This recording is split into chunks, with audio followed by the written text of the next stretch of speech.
देवताओं का भगवान शिव से पार्वती के साथ विवाह करने का अनुरोध, भगवान का विवाह का दोष बताकर अस्वीकार करना तथा उनके पुनः प्रार्थना करने पर स्वीकार कर लेना। ब्रह्मा जी कहते हैं, नारद, देवताओं ने वहां पहुंचकर भगवान रुद्र को प्रणाम करके उनकी स्तुति की। तब नंदकेश्वर ने भगवान शिव से उनकी दीन बंधुता एवं भक्त वत्सलता की प्रशंसा करते हुए कहा, प्रभु, देवता और मुनि संकट में पड़कर आपकी शरण में आए हैं। सर्वेश्वर, आप उनका उद्धार कीजिए। दयालु नंदी की इस प्रकार सूचित करने पर भगवान शंभु धीरे धीरे आंखें खोलकर ध्यान से उपरत हुए, समाधि से विरत हो परम ज्ञानी परमात्मा एवं ईश्वर शंभु ने समस्त देवताओं से इस प्रकार कहा, श्री विष्णु और ब्रह्मा आदि देवेश्वरों, तुम सब लोग मेरे समीप कैसे आए हो? तुम अपने आने का जो भी कारण हो शीघ्र बताओ। भगवान शंकर का यह वचन सुनकर सब देवता प्रसन्न हो कारण बताने के लिए भगवान विष्णु के मुंह की ओर देखने लगे।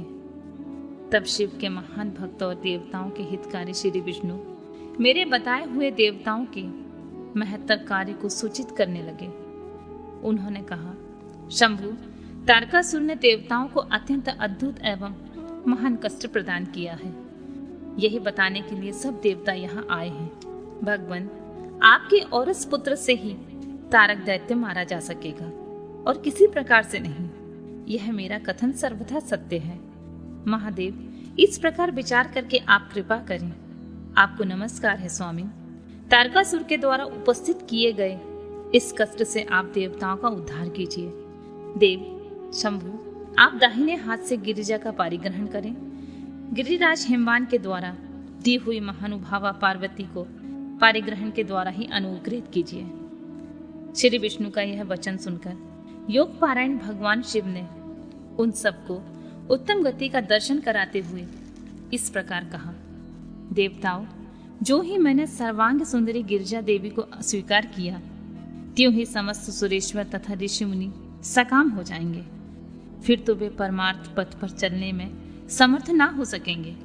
दुर्गा अपने पारिग्रहण मात्र से ही कामदेव को जीवित कर देगी। विष्णु, मैंने कामदेव को जलाकर देवताओं का बहुत बड़ा कार्य सिद्ध किया है। आज से सब लोग मेरे साथ सुनिश्चित रूप से निष्काम होकर रहें। देवताओं, जैसे मैं हूँ उसी तरह तुम सब लोग पृथक पृथक रहकर कोई विशेष प्रयत्न किए बिना ही अत्यंत दुष्कर एवं उत्तम तपस्या कर सकोगे। अब उस मदन के ना होने से तुम सब देवता समाधि के द्वारा परमानंद का अनुभव करते हुए निर्विकार हो जाओ, क्योंकि काम नरक की ही प्राप्ति कराने वाला है। काम से क्रोध होता है, क्रोध से मोह होता है और मोह से तपस्या नष्ट होती है। अतः तुम सभी श्रेष्ठ देवताओं को काम और क्रोध का परित्याग कर देना चाहिए। मेरे इस कथन को कभी अन्यथा नहीं मानना चाहिए। ब्रह्मा जी कहते हैं, नारद, वृषभ के चित्त से युक्त ध्वजा धारण करने वाले भगवान महादेव ने इस प्रकार की बातें सुनाकर ब्रह्मा, विष्णु, देवताओं तथा मुनियों को निष्काम धर्म का उपदेश दिया। तदनंतर भगवान शंभु पुनः ध्यान लगाकर चुप हो गए और पहले की भांति पार्षदों से घिरे हुए सुस्थिर भाव से बैठ गए। वे अपने मन ही मन स्वयं आत्मस्वरूप निरंजन, निराभास, निर्विकार, निरामय, परात्पर, नित्य, ममता रहित, निर्विग्रह, शब्दातीत, निर्गुण, ज्ञानगम्य एवं प्रकृति से पर परमात्मा का चिंतन करने लगे। इस प्रकार परम स्वरूप का चिंतन करते हुए वे ध्यान में स्थित हो गए। बहुत से प्राणियों की सृष्टि करने वाले भगवान शिव का ध्यान करते करते ही परमानंद में निमग्न हो गए। श्री हरि एवं इंद्र आदि देवताओं ने जब परमेश्वर शिव को ध्यान मग्न देखा, तब उन्होंने नंदी की सम्मति दी। नंदी ने पुनः दीन भाव से स्तुति करने के लिए कहा। उनकी इस सत्सम्मति के अनुसार देवता स्तुति करने लगे। वे बोले, देवादेव, महादेव, करुणा सागर प्रभु, हम आपकी शरण में आए हैं। आप महान कष्ट से हमारा उद्धार कीजिए। ब्रह्मा जी कहते हैं, नारद, इस प्रकार बहुत दीनता पूर्वक उक्ति से देवताओं ने भगवान शंकर की स्तुति की। इसके बाद वे सब देवता प्रेम से व्याकुलचित हो उच्च स्वर से फूट फूट कर रोने लगे।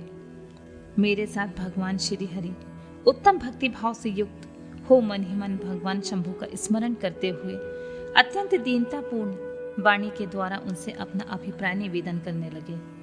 देवताओं के मेरे तथा श्री हरि की इस प्रकार बहुत सी स्तुति करने पर भगवान महेश्वर अपनी भक्त वत्सलता के कारण ध्यान से विरत हो गए। उनका मन अत्यंत प्रसन्न था। वे भक्त वत्सल शंकर श्री हरि आदि को करुणा दृष्टि से देखकर उनका हर्ष बढ़ाते हुए बोले, विष्णु, ब्राह्मण तथा इंद्र आदि देवताओं, तुम सब लोग एक साथ यहाँ किस अभिप्राय से आए हो? मेरे सामने सच सच बताओ। श्री हरि ने कहा, महेश्वर, आप सर्वज्ञ हैं, सबके अंतर्यामी ईश्वर हैं। क्या आप हमारे मन की बात नहीं जानते? अवश्य जानते हैं, तथापि आपकी आज्ञा से मैं स्वयं भी कहता हूँ, सुखदायक शंकर, हम सब देवताओं को तारकासुर से अनेक प्रकार का दुख प्राप्त हुआ है, इसलिए देवताओं ने आपको प्रसन्न किया है। आपके लिए ही उन्होंने गिरिराज हिमालय से शिवा की उत्पत्ति कराई है। शिवा के गर्भ से आपके द्वारा जो पुत्र उत्पन्न होगा, उसी से तारकासुर की मृत्यु होगी, किसी दूसरे उपाय से नहीं। ब्रह्मा जी ने उस दैत्य को यही वर दिया है, इस कारण दूसरे से उसकी मृत्यु नहीं हो पा रही है। अतएव वह निडर होकर सारे संसार को कष्ट दे रहा है। इधर नारद जी की आज्ञा से पार्वती जी कठोर तपस्या कर रही हैं। उनके तेज से समस्त चराचर प्राणियों सहित त्रिलोकी आच्छादित हो गई है। इसलिए परमेश्वर, आप शिवा को वर देने के लिए जाइए। स्वामिन, देवताओं का दुख मिटाइए और हम सबको सुख दीजिए। शंकर, मेरे तथा देवताओं के हृदय में आपके विवाह का उत्सव देखने के लिए बड़ा भारी उत्साह है। अतः आप यथोचित रीति से विवाह कीजिए। परात्पर परमेश्वर, आपने रति को जो वर दिया था, उसकी पूर्ति का अवसर आ गया है। अतः अपनी प्रतिज्ञा को शीघ्र सफल कीजिए। ब्रह्मा जी कहते हैं, नारद, ऐसा कहकर प्रणाम करके श्री विष्णु आदि देवताओं और महर्षियों ने नाना प्रकार के स्त्रोतों के द्वारा पुनः उनकी स्तुति की। फिर वे सब के सब उनके सामने खड़े हो गए। भक्तों के अधीन रहने वाले भगवान शंकर भी, जो वेद मर्यादा के रक्षक हैं, देवताओं की बात सुनकर हंसकर बोले, हे हरि, हे विधि और हे देवताओं, तुम सब लोग आदर पूर्वक सुनो। मैं यथोचित विशेषतः विवेकपूर्ण बात कह रहा हूँ। विवाह करना मनुष्यों के लिए उचित कार्य नहीं है, क्योंकि विवाह दृढ़ता पूर्वक बांध रखने वाली एक बहुत बड़ी बेड़ी है। जगत में बहुत से कुसंग हैं, परंतु स्त्री का संग उन सब से बढ़कर है। मनुष्य सारे बंधनों से छुटकारा पा सकता है, परंतु स्त्री प्रसंग रूपी बंधन से वह कभी मुक्त नहीं हो पाता। लोह और काठ की बनी हुई बेड़ियों में दृढ़ता पूर्वक बंधा हुआ पुरुष एक दिन उस कैद से छुटकारा पा जाता है, परंतु स्त्री पुत्र आदि के बंधन से बंधा हुआ मनुष्य कभी नहीं छूट पाता। महान बंधन में डालने वाले विषय सदा बढ़ते रहते हैं। जिसका मन विषयों के वशीभूत हो गया है, उसके लिए मोक्ष स्वप्न में भी दुर्लभ है। विद्वान पुरुष यदि सुख चाहता है तो वह विषयों को विधि पूर्वक त्याग दे। विषयों को विष के समान बताया गया है, जिसके द्वारा मनुष्य मारा जाता है। विषयी के साथ वार्ता करने मात्र से मनुष्य क्षण भर में पतित हो जाता है। आचार्यों ने विषय को मिश्री मिलाई हुई वारुणी मधुरा कहा है। यद्यपि मैं इस बात को जानता हूँ और यद्यपि विषयों के इन सारे दोषों का मुझे विशेष ज्ञान है, तथापि मैं तुम्हारी प्रार्थना को सफल करूंगा, क्योंकि मैं भक्तों के अधीन रहता हूँ और भक्त वत्सलता कारणवश उचित अनुचित सारे कार्य करता हूँ। भक्तों के लिए मैंने अनेक बार बहुत से प्रयत्न करके कष्ट सहन किए हैं। गृहपति होकर विनाशनर मुनि का दुख दूर किया है। हरे विधे, अब अधिक कहने की क्या आवश्यकता है। मेरी जो प्रतिज्ञा है उसे तुम सब लोग अच्छी तरह जानते हो। मैं यह सत्य कहता हूँ, जब जब भक्तों पर कहीं विपत्ति आती है, तब तब मैं तत्काल उनके सारे कष्ट हर लेता हूँ। तारकासुर से तुम सब लोगों को जो दुख प्राप्त हुआ है, मैं उसे जानता हूँ और उसका हरण करूंगा, यह भी सत्य सत्य बता रहा हूँ। यद्यपि मेरे मन में विवाह करने की कोई रुचि नहीं है, तथापि मैं पुत्रोत्पादन के लिए गिरजा के साथ विवाह करूंगा। तुम सब देवता अब निर्भय होकर अपने अपने घर को जाओ। मैं तुम्हारा कार्य सिद्ध करूंगा। इस विषय में अब कोई विचार नहीं करना चाहिए।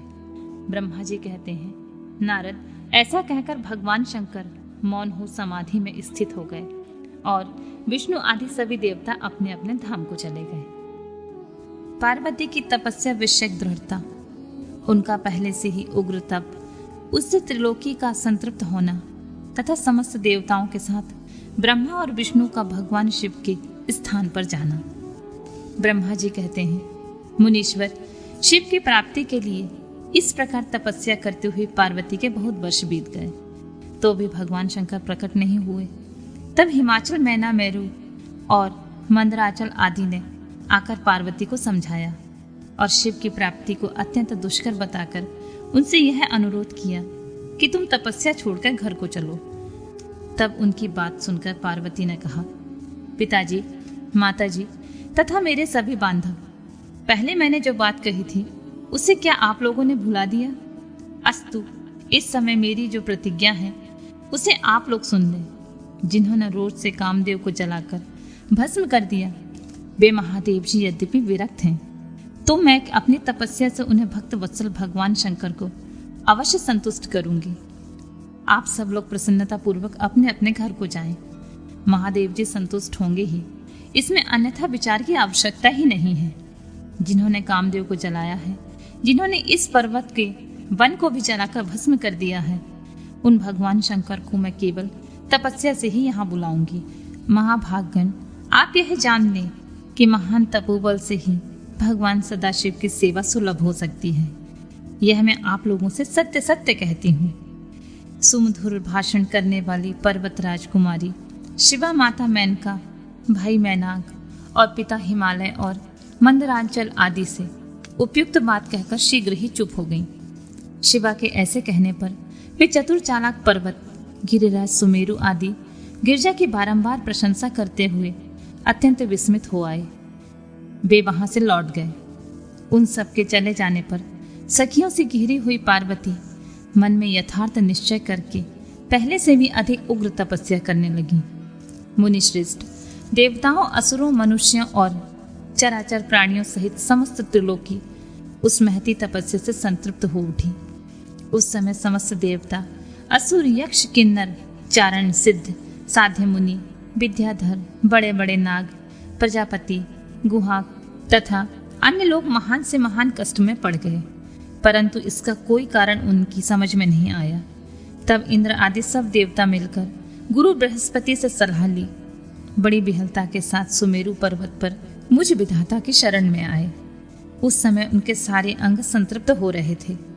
वहां आ मुझे प्रणाम कर उन सभी की व्याकुल और कांतिहीन देवताओं ने मेरी स्तुति करके एक साथ ही मुझसे पूछा, प्रभु, जगत के संतृप्त होने का क्या कारण है? उनका यह प्रश्न सुनकर मन ही मन शिव का स्मरण करके विचार पूर्वक मैंने सब कुछ जान लिया। इस समय विश्व में जो दाह उत्पन्न हो गया है वह गिरजा की तपस्या का ही फल है। यह जानकर मैं उनके साथ शीघ्र ही क्षीर सागर को गया। वहां जाने का उद्देश्य भगवान विष्णु से सब कुछ बताना था। वहां पहुंचकर देखा भगवान श्री हरि सुखद आसन पर विराजमान है। देवताओं के साथ मैंने हाथ जोड़कर प्रणाम पूर्वक उनकी स्तुति की और कहा, महाविष्णु, तपस्या में लगी हुई पार्वती के परम उग्र तप से संतृप्त हो हम सब लोग आपकी शरण में आए हैं। आप हमें बचाइए, बचाइए। हम सब देवताओं की यह बात सुनकर शेष शैया पर बैठे हुए भगवान लक्ष्मीपति हमसे बोले, देवताओं, मैंने आज पार्वती की तपस्या का सारा कारण जान लिया है, अतः तुम लोगों के साथ अब परमेश्वर शिव के समीप चलता हूँ। हम सब लोग मिलकर यह प्रार्थना करेंगे कि वे गिरिजा को ब्याह कर अपने यहाँ ले आए। अमरो, इस समय समस्त संसार के कल्याण के लिए भगवान से शिवा के पारिग्रहण के लिए अनुरोध करना है। देवादि देव पिनाकधारी भगवान शिव शिवा को वर देने के लिए जैसे भी वहां उनके आश्रम में जाएं, इस समय हम वैसा ही प्रयत्न करेंगे। अतः परम मंगलमय महाप्रभु रुद्र जहां उग्र तपस्या में लगे हुए हैं वहीं हम सब लोग चलें। भगवान विष्णु की यह बात सुनकर समस्त देवता आदि हठी, क्रोधी और जलाने के लिए उद्यत रहने वाले प्रलयंकर रुद्र से अत्यंत भयभीत हो बोले। देवताओं ने कहा, भगवान, जो महाभयंकर कालाग्नि के समान दीप्तिमान और भयंकर नेत्रों से युक्त हैं, उन रोष भरे महाप्रभु रुद्र के पास हम लोग नहीं जा सकेंगे, क्योंकि जैसे पहले उन्होंने कुपित हो दुर्जय काम को भी जला दिया था, उसी प्रकार वे हमें भी दग्ध कर डालेंगे, इसमें कोई संशय नहीं है। मुने, इंद्रादि देवताओं की बात सुनकर लक्ष्मीपति श्री हरि ने उन सबको सांत्वना देते हुए कहा। श्री हरि बोले, हे देवताओं, तुम सब लोग प्रेम और आदर के साथ मेरी बात सुनो। भगवान शिव देवताओं के स्वामी तथा उनके भय का नाश करने वाले हैं। वे तुम्हें दग्ध नहीं करेंगे। तुम लोग बड़े चतुर हो, अतः तुम्हें शंभु को कल्याणकारी मानकर हमारे साथ सबके उत्तम प्रभु उन महादेव जी की शरण में चलना चाहिए। भगवान शिव पुराण पुरुष सर्वेश्वर, वर्णीय, परात्पर, तपस्वी और परमात्मा स्वरूप हैं, अतः हमें उनकी शरण में अवश्य चलना चाहिए। प्रभावशाली विष्णु के ऐसा कहने पर सब देवता उनके साथ पिनाकमणि शिव के दर्शन करने के लिए गए। मार्ग में पार्वती का आश्रम पहले पड़ता था, अतः उन गिरिराज नंदिनी की तपस्या देखने के लिए विष्णु आदि सब देवता कौतूहल पूर्वक उनके आश्रम पर गए। पार्वती के श्रेष्ठ तप को देखकर सब देवता उनके उत्तम तेज से व्याप्त हो गए। उन्होंने तपस्या में लगी हुई उन तेजोमयी जगदम्बा को नमस्कार किया और साक्षात सिद्ध स्वरूपा शिवा देवी की तप की भूरी भूरी प्रशंसा करते हुए वे सब देवता उस स्थान पर गए जहाँ भगवान वृषभध्वज विराजमान थे। मुने, वहां पहुंचकर सब देवताओं ने पहले तुम्हें उनके पास भेजा और स्वयं वे मदन दहनकारी भगवान हर से दूर ही खड़े रहे। वे वहीं से यह देखते रहे कि भगवान शिव कुपित है या प्रसन्न। नारद, तुम तो सदा निर्भय रहने वाले और विशेषतः शिव के भक्त हो, अतः तुमने भगवान शिव के स्थान पर जाकर उन्हें सर्वथा प्रसन्न देखा। फिर वहां से लौटकर तुम श्री विष्णु आदि सब देवताओं को भगवान शिव के स्थान पर ले गए। वहां पहुंचकर विष्णु आदि सब देवताओं ने देखा भक्त वत्सल भगवान शिव सुखपूर्वक प्रसन्न मुद्रा में बैठे हैं। अपने गणों से घिरे हुए शंभु तपस्वी के रूप धारण किए हुए योग पट्ट पर आसीन थे। उन परमेश्वर स्वरूपी शंकर का दर्शन करके मेरे सहित श्री विष्णु तथा अन्य देवताओं, सिद्धों और मुनीश्वर ने उन्हें प्रणाम करके वेदों और उपनिषदों के सूत्रों के द्वारा उनका स्तवन किया।